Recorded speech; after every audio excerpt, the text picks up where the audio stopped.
Class 11th chapter first set part second.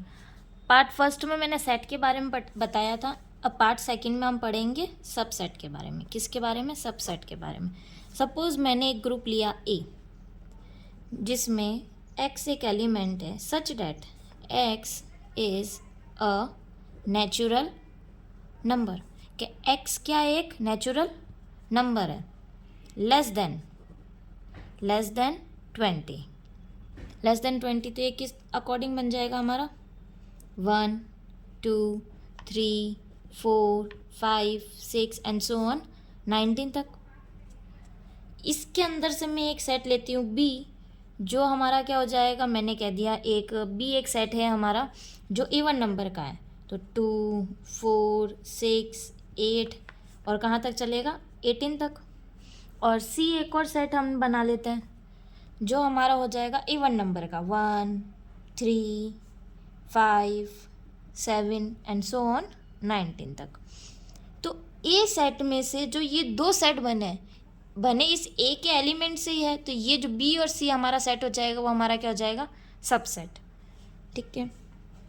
अच्छा, इस ए से कितने एलिमेंट है या कितने ऐसे सेट है जो बन सकते हैं? अगर हमें ये फाइंड आउट करना है तो हम ये कैसे करेंगे? तो इसे हम क्या कहते हैं? Power set. क्या कहते हैं? Power set. हम बात कर रहे हैं पावर सेट कि पावर सेट क्या होता है। तो पावर सेट होता है, सपोज ए एक सेट है जिसके अंदर एलिमेंट है 2 4।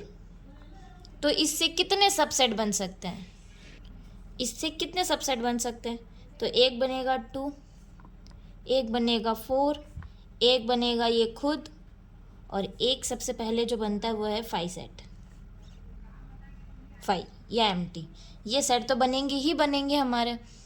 तो अगर ये सेट बने तो टोटल कितने बने? 1 2 3 4। तो इसमें टोटल कितने 4 बने? 4 सबसेट बने। तो इसका फॉर्मूला क्या होता है? तो पावर सेट का फॉर्मूला होता है 2 की पावर n, जहाँ वेयर n हमारा क्या हो जाएगा? Number of element. Number of element ये हो जाएगा। सपोज हम एक बी सेट ले लेते हैं, ए बी और सी का। तो इसके कितने सबसेट बनेंगे? तो सेम फॉर्मूला क्या हो जाएगा हमारा? Number of subset. Number of subset is equals to 2 की पावर n। n हमारा इधर कितना है? 3। 1 2 3 तो 2 की power 3। 2 into 2 into 2 is equals to 8। तो हमारे पास टोटल कितने सबसेट बनेंगे? 8 सबसेट बनेंगे। हम बना के देखते हैं अभी 8 बनते हैं कि नहीं बनते। एक तो बनेगा 5, एक बनेगा ए जिसमें सिर्फ सिंगल एलिमेंट आ जाएंगे हमारे, सी। एक हो जाएगा हमारा ए बी सी, ए सी। एक हो जाएगा ए बी और सी, है ना। अब अगर हम सेट पढ़ रहे हैं, सब सेट पढ़ रहे हैं, तो उसमें कुछ सिंबल्स यूज़ होते हैं, उसके बारे में पढ़ेंगे। अगर जहाँ भी हमें किसी चीज़ को बताना है कि हाँ ये सेट से बिलोंग कर रहा है, तो बिलोंग्स टू में हम क्या साइन यूज़ करेंगे? ये वाला। नॉट बिलोंग्स टू में ये, सच डैट में ये, सब सेट में ये, नॉट सब सेट में, subset and equals to, union, intersection, not element in set A, complement of set A. हमारा नेक्स्ट टॉपिक आ जाता है इंटरवल। ओपन इंटरवल का सिंबल होता है ये, क्लोज इंटरवल का सिंबल होता है स्क्वायर ब्रैकेट, सेमी ओपन या सेमी क्लोज इंटरवल जिसे हम इस तरीके से लिखते हैं। अच्छा, इसे कैसे? ये तो हो गया कि इसके अंदर एलिमेंट आएंगे, पर किस अकॉर्डिंग? तो देखते हैं। सपोज ए हमारा एक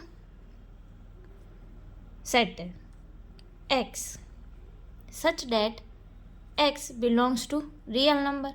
x क्या है? रियल नंबर है, जिसके अंदर मैंने ये वाला लिया है कि 1 जो है हमारा क्या है? x 1 से बड़ा है, पर 3 से x क्या है? छोटा है। तो a हमारा कैसा सेट हो जाएगा? इधर मैंने इक्वल्स टू नहीं दिया है, मतलब x जो है वो इससे बड़ा ही होगा, तो 2। क्या 3 आएगा? नहीं आएगा, क्योंकि ये ओपन इंटरवल है। अच्छा, ओपन इंटरवल है तो क्या मैं कर्ली ब्रैकेट लगाऊंगी? नहीं, तो हमारा ये तो क्या हो जाएगा, गलत। तो इसको कैसे लिखेंगे, इसको लिखेंगे हम ओपन इंटरवल 2 से, ओपन इंटरवल 2 से। अगर यहीं मैं बी एक सेट ले लेती हूँ, same x such that x belongs to real number. अब मैंने 1 ले लिया, पर 1 इज स्मॉलर देन और equals to x and x is smaller than और इक्वल्स टू 3। तो बी को कैसे लिखूंगी मैं, ब्रैकेट लगाऊं, कर्ली ब्रैकेट लगाऊंगी मैं इधर, तो ये हो जाएगा हमारा गलत। नहीं, हम क्या लगाएंगे अब इधर, स्क्वायर ब्रैकेट, क्योंकि ये जो है हमारा वो कैसे में है, क्लोज इंटरवल में। स्क्वायर ब्रैकेट 1 2 एंड 3, और क्या आ जाएगा हमारा, क्लोज इंटरवल। क्लोज इंटरवल क्यों आया, क्योंकि यहाँ पे इक्वल्स टू का साइन था और यहाँ पे हमारे इक्वल्स टू का साइन नहीं था, तो हमने यूज़ लिया था ओपन इंटरवल। और semi closed end semi open interval किस टाइप का हो जाता है, अगर हमारे पास एक सी सेट है, हमारे पास एक सी सेट है जहाँ पे x such that x belongs to real number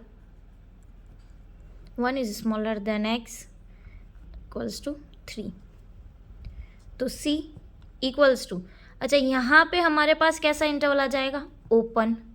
क्या 1 आएगा, नहीं, क्या आएगा 2 कॉमा 3 तो आ सकता है क्योंकि इक्वल्स टू का साइन दिया है 3, और ये कैसा है हमारे पास, क्लोज इंटरवल। तो ये सेमी क्लोज इंटरवल का एग्जांपल हो गया। Operation of set next topic है हमारा। नेक्स्ट टॉपिक आ जाएगा हमारा ऑपरेशन ऑन सेट, जिसमें फर्स्ट आ जाएगा हमारा union of set. Union of set जिसे हम रिप्रेजेंट करते हैं यू से। सपोज ए एक सेट है जिसके अंदर 5 एलिमेंट है, 1 2 3 4 5। बी एक सेट है जिसके अंदर एलिमेंट है 4 5 6 7, और मैं कह रही हूँ इन दोनों सेट का यूनियन बी करना है। तो हम कैसे करेंगे ये यूनियन बी, तो इन दोनों सेट में जो भी एलिमेंट आ रहा है उसे हमें 1 टाइम लिखना है, 1 2 3 4 5 6 7। 4 तो इधर भी था, 4 इधर भी था, 5 इधर भी, और 5 इस एलिमेंट इस सेट में भी है, पर इन दोनों को हमें सिर्फ एक बार ही लिखना है। ठीक है, ये हो जाएगा हमारा यूनियन ऑफ सेट। इसके अंदर हमें अगर वेन डायग्राम बनाना हो तो हम कैसे बनाते हैं, ये हमारा कैसा हो जाएगा, यूनिवर्सल सेट, जिसके अंदर ए एक सेट है, बी एक सेट है, ये ए ये बी। कॉमन क्या है हमारा, 4 एंड 5। इन दोनों सेट में कॉमन हमारा क्या है, 4 एंड 5 एलिमेंट कॉमन है। तो 1 2 3 4 5 ये हो गया हमारा सेट ए के एलिमेंट। सेट बी के एलिमेंट 4 5 6 7। इस अकॉर्डिंग इसका डायग्राम बनता है। इसमें अगर हमें कुछ प्रॉपर्टीज़ पढ़नी पड़ेगी अब इसको समझने के लिए। प्रॉपर्टी, फर्स्ट प्रॉपर्टी हमारी क्या हो जाएगी कि सपोज ए एक सेट है जिसका हमने यूनियन कराया है एम्प्टी सेट के साथ, तो हमें वापस क्या मिलेगा, ए ही मिलेगा। ऑब्वियस सी बात है भाई, इस सेट के अंदर कोई एलिमेंट नहीं है, बट इस सेट में तो है, तो हमें वापस वो का वो सेट मिलेगा। तो ये कौन सा हो जाएगा हमारा, आइडेंटिटी सेट। आइडेंटिटी सेट है ना। सेकंड हमारा क्या हो जाएगा कि कोई एक सेट है हमारे पास ए जिसका हमने यूनियन कराया बी के साथ, और बी सेट का यूनियन हमने कराया ए के साथ, तो हमें एलिमेंट वापस वो ही मिलेंगे। अगर हमें एज इट इज़ एलिमेंट मिल रहे हैं तो ये हमारा कौन सा लॉ हो जाएगा, commutative law. Commutative law. Third हमारे पास क्या आ जाएगा अब इसमें, आइडेम्पोटेंट लॉ। वो क्या होता है कि ए एक सेट है जिसका यूनियन ए सेट के साथ करा रहे, तो हमें वापस क्या मिलेगा, ए सेट ही मिलेगा। ऑब्वियसली ए एक सेट है, ये सेट है, इसका मैं इसी के साथ इंटर यूनियन करवाऊंगी तो मुझे वापस क्या मिलेगा, यही सेट मिलेगा। तो ये हमारा कौन सा लॉ हो जाता है, idempotent law. Idempotent law. Fourth हमारा हो जाएगा कि ए सेट का यूनियन मैंने कराया बी के साथ, फिर सी के साथ, या फिर ए को हमने एज इट इज़ रखा, बी यूनियन सी पहले करा एंड देन ए के साथ यूनियन कराया, तो ये हमारा कौन सा हो जाएगा?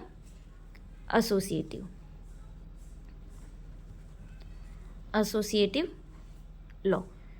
फिफ्थ हमारे पास आ जाएगा कि ए एक सेट है जिसका यूनियन मैं यूनिवर्सल सेट के साथ करवा रही हूँ, जिसका यूनियन मैं यूनिवर्सल सेट के साथ करा रही हूँ, तो ऑब्वियसली हमें क्या मिलेगा? यूनिवर्सल सेट ही मिलेगा, क्योंकि यूनिवर्सल सेट में हमारे क्या हो जाएंगे? सारे एलिमेंट आते हैं और एक छोटा सा सेट निकला है, वो भी यूनिवर्सल में से, तो यूनिवर्सल सेट ही हमें क्या मिलता है? वापस मिलता है।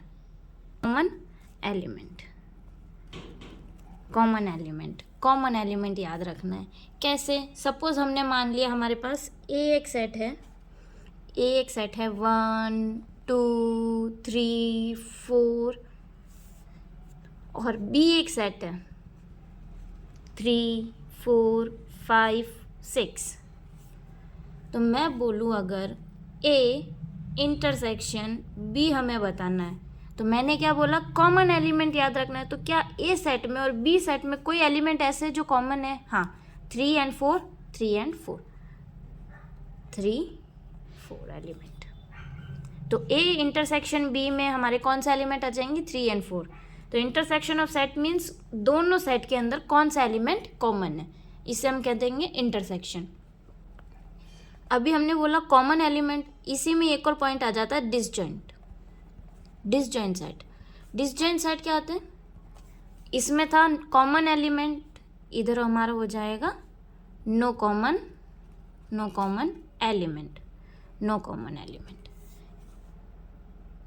एलिमेंट। सपोज सी हमारे पास एक सेट है 1 2 3 एंड डी एक हमारे पास सेट है 4 5 and 6। तो क्या इसमें और इसमें कोई एलिमेंट कॉमन है? तो ये दोनों जो सेट है वो कैसा है? डिसजॉइंट सेट है। सी और डी का इंटरसेक्शन करने पर हमें कुछ नहीं मिल रहा है, तो एम्प्टी एंड नल सेट मिल रहा है, दैट्स इट। इसमें प्रॉपर्टी कौन कौन सी आ जाएगी? अब प्रॉपर्टी के बारे में पढ़ लेते हैं हम। प्रॉपर्टी फर्स्ट हमारी हो जाएगी कि यूनिवर्सल सेट में हम इंटरसेक्शन करवा रहे ए सेट का, तो हमें वापस क्या मिलेगा? ए सेट ही मिलेगा, क्योंकि यूनिवर्सल सेट में हमारे पास सारे नंबर आ जाएंगे और ए एक सेट है उसके अंदर थोड़े से ही सेट आ रहे हैं, तो हमें वापस ए सेट ही मिलेगा। तो ये हमारा कौन सा हो जाएगा? Law of identity. ठीक है। सेकंड हमारे पास आ जाएगा कि ए इंटरसेक्शन बी करूँ या बी इंटरसेक्शन ए करूँ। हमारे पास क्या आ जाएगी? अगर हम ए इंटरसेक्शन बी करें या बी इंटरसेक्शन ए करें, हमें एलिमेंट या सेट जो वापस हमें मिलेगा वो कैसा मिलेगा? इक्वल मिलेगा। इसको हम क्या बोलेंगे? Commutative law. थर्ड है हमारे पास एसोसिएटिव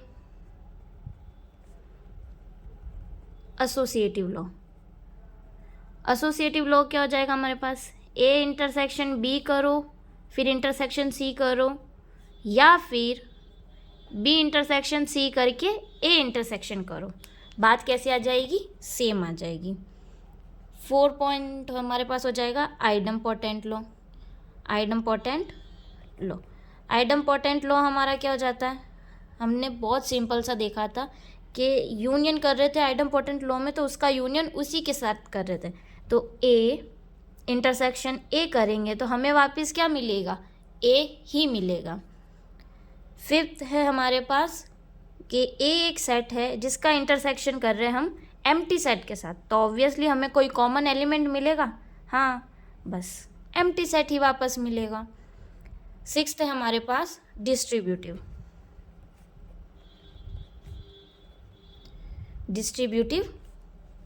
ओवर यूनियन।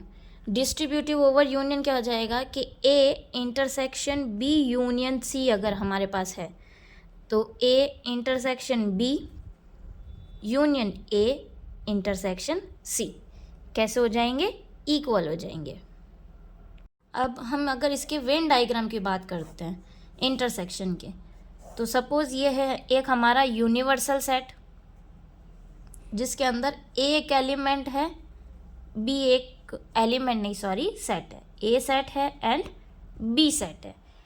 हमने इधर देखा था 1 2 3 4 3 4 5 6, ए में है 1 2 3 4 5 एंड 6। तो इन दोनों सेट के अंदर हमारा कौन सा जो एलिमेंट है वो कॉमन है, 3 एंड 4। तो ये हमारा क्या हो जाएगा, इंटरसेक्शन ऑफ सेट। थर्ड है हमारे पास difference of set. Difference of set, suppose A हमारे पास एक सेट है 1 2 3 4 5 6, बी एक सेट है हमारे पास 4 5 6 7 8 एंड 9।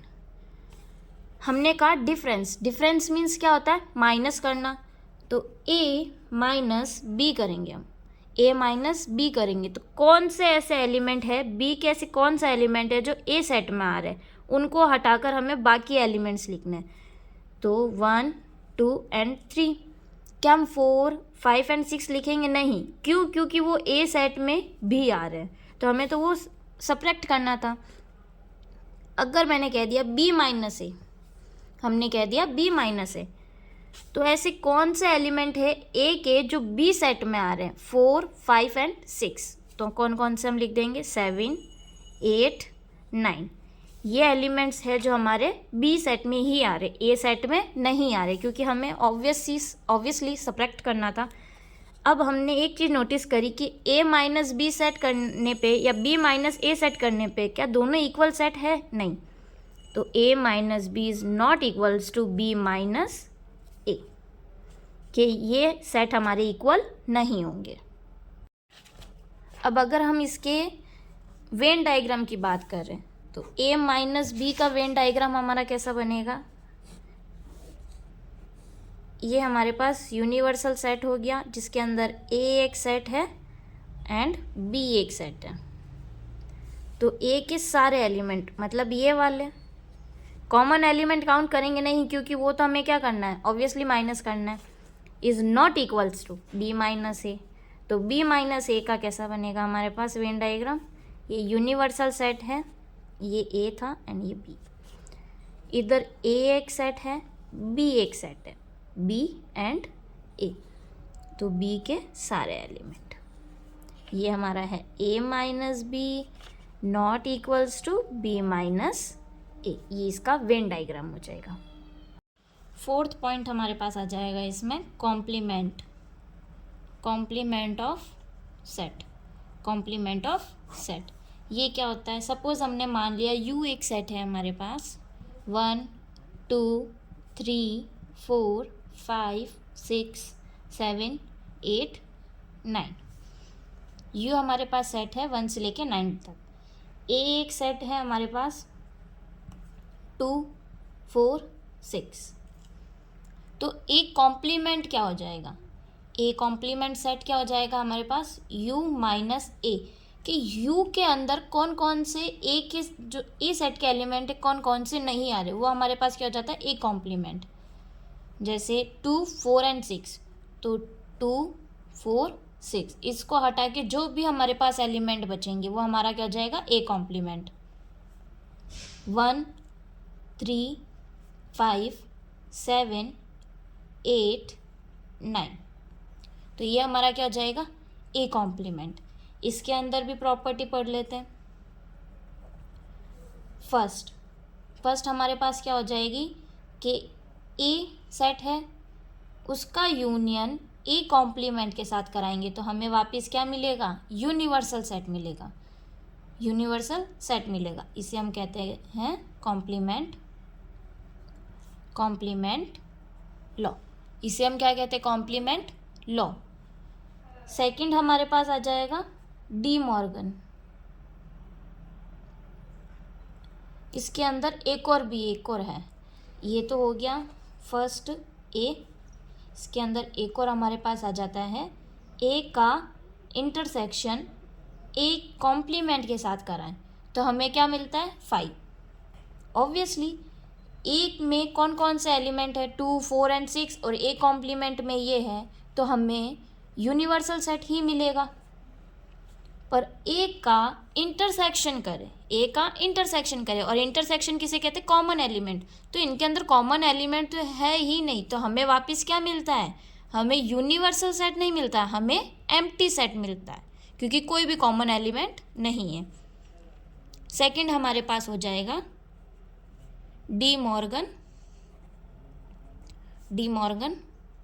लॉ, जिसमें फर्स्ट हमारे पास आ जाएगा ए का यूनियन बी सेट का कॉम्प्लीमेंट लें तो A complement intersection B complement के इक्वल होगा। और बी हमारे पास आ जाएगा एक कि ए सेट है जिसका इंटरसेक्शन बी के साथ करे और उनका कॉम्प्लीमेंट लें तो A intersection union B complement के इक्वल होगा।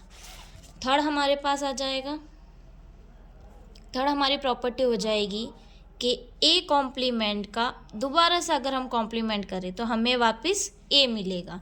इसे हम बोलते हैं डबल कॉम्प्लीमेंट। क्या बोलते हैं, डबल कॉम्प्लीमेंट। कि ए कॉम्प्लीमेंट उसका अगेन कॉम्प्लीमेंट करें तो हमें वापस ए सेट ही मिलेगा। नेक्स्ट हमारा क्या हो जाएगा, law of empty set and universal set. इसमें सिंपल है कि एम्प्टी सेट का कॉम्प्लीमेंट करेंगे तो हमें यूनिवर्सल सेट मिलेगा एंड यूनिवर्सल सेट का कॉम्प्लीमेंट करेंगे तो हमें एम्प्टी सेट मिलेगा। इसका वेन डायग्राम सेट ये है हमारा, सपोज ये है हमारा यूनिवर्सल सेट, जिसके अंदर यूनिवर्सल सेट के अंदर ये एक क्या हो गया, सेट हो गया। तो ये पूरा जो बचा हुआ हमारा क्या हो जाएगा, ए कॉम्प्लीमेंट के यूनिवर्सल सेट में से ए सेट को हमें क्या करना पड़ता है, ए सेट के सारे एलिमेंट हटाने पड़ते हैं। Thank you.